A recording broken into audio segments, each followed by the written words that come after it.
WYMT Mountain Sports, your home for the Kentucky Wildcats and local high school sports. Good morning to you. Every advanced statistic shows that the Kentucky-Wisconsin Final Four game could be another classic like last year's. Now, when both head coaches took the podium yesterday, there were a lot of interesting ideas about what should be done to enhance the athletes' lives. Josh McKinney with more as he caps off our day one coverage from Indianapolis. College athletes and money. It is an issue that has gained momentum over the last couple of months, and with this being Final Four week, the topic again is being discussed.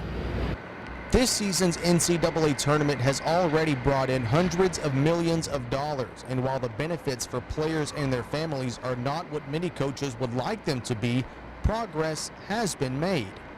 I think the NCAA right now is moving in the direction they need to move.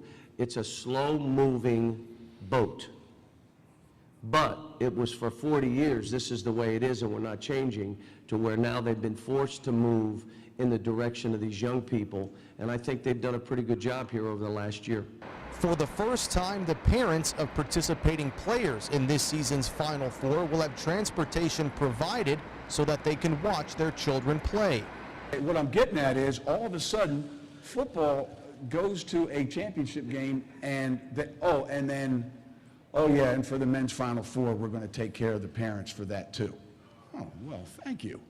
That was awfully nice, but we think it should be for more. My opinion is the parents should come to every round. Why should only the parents come to the final round? What about the other 64 teams that played in this? Why wouldn't their parents enjoy being with them? And while the right steps are being taken, there are still many more steps to take. In recent months, the NCAA has changed its policy regarding meals for student athletes, but as you heard from Kentucky coach John Calipari and Wisconsin coach Bo Ryan, they still feel there is more that can be done. Reporting outside Lucas Oil Stadium in downtown Indianapolis, Josh McKinney for WYMT Mountain Sports. Thank you, Josh. Well, Super Mario Smash Brothers has been the game of choice on the road for the Kentucky Wildcats, a classic old-school Nintendo 64 game where the object is to knock the other characters off of a stage. First, they played it in a hotel room in Cleveland at the Sweet 16, and now it has made its way into the hospitality room at the Final Four in Indy, where even Wisconsin players are getting in on the gaming. Wisconsin's Frank Kaminsky and Kentucky's Willie Cauley-Stein will take the stage Saturday night in the Final Four, and just like the video game, one will be knocked off the stage. But no Smash talk yesterday about who is going to beat who, just about which Smash Bro character they like to play with. Who to play with? Which character? I've been trying Captain Falcon recently, but he's really slow, so I haven't been doing well. So I think I'm going to go back to Kirby. Willie? I play with Kirby. Just because he can change. He can change into anybody he's playing against, and he flies around. So when you get knocked off the little stage, you can just fly back, and you don't have to worry about jumping.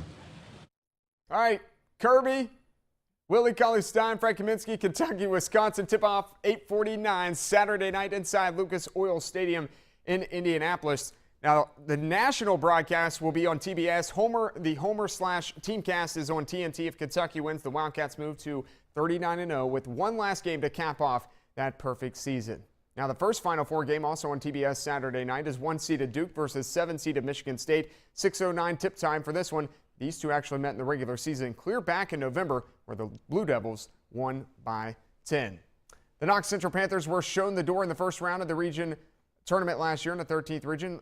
Good news, though, for this year, they have everybody back. That's always good news. The Panthers trying to end a 3-game skid, taking on McCreary Central last night. Bottom first, Casey up 1-zip. Jackson Stewart slings one to short. Bleh. Shortstop can't field the ball. 2-0 Panthers. That's an RBI. Same inning, runner at third, Donovan Arthur. All right, just a routine pop out to center field, and Braden Emmel tags. Here comes the throw to home. And McCreary's just like, nah, we ain't even going to throw it. Easy run there, and let's go second inning now. Jacob Nelson finds the hole, brings in another run. Knox Central puts one back in the win column. 14-0 over McCreary Central in 5 innings last night. All right, just down 25E. It's the Barberville Tigers welcoming in the Oneida Baptist Mountaineers. Top of the first, no one on for OBI. Daniel Decker He shoots one into left center. That one drops. Decker gets a stand-up double for the Mountaineers, and OBI has a runner in scoring position. Very next batter, Nathaniel Miller. Miller time. Oh, no, he pops out, but look at this. Decker tags, goes to third, and whoa, ball gets away, and he's coming home. OBI gets on the board. It's 1-0 on the Tigers. How about a little defense now on the top of the third for Barberville? OBI pops out to Nathan Carmack and a heads-up play to catch the runner off the bag at third for the double play. Barberville sneaks past OBI 3-2. Now to softball.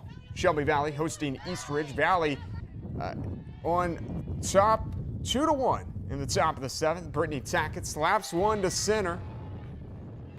Here she comes. She makes it all the way to third. Tying run now in scoring position. Next batter up, Paige Potter. Bunt down, and pinch runner Watona Moreno scores from third. Later in the inning, a controversial interference call gives Potter a free base. A run scores. That makes it 3-2. East Ridge wins on the road. We knew that we had to do it then or the game was over because they were up by 1. And our batters stood in there and did exactly what they had to in order to score that tying run and then get the go-ahead run. Kentucky, Wisconsin, 8:49 tip time tomorrow night. That's final look at sports this morning. Enjoy your morning.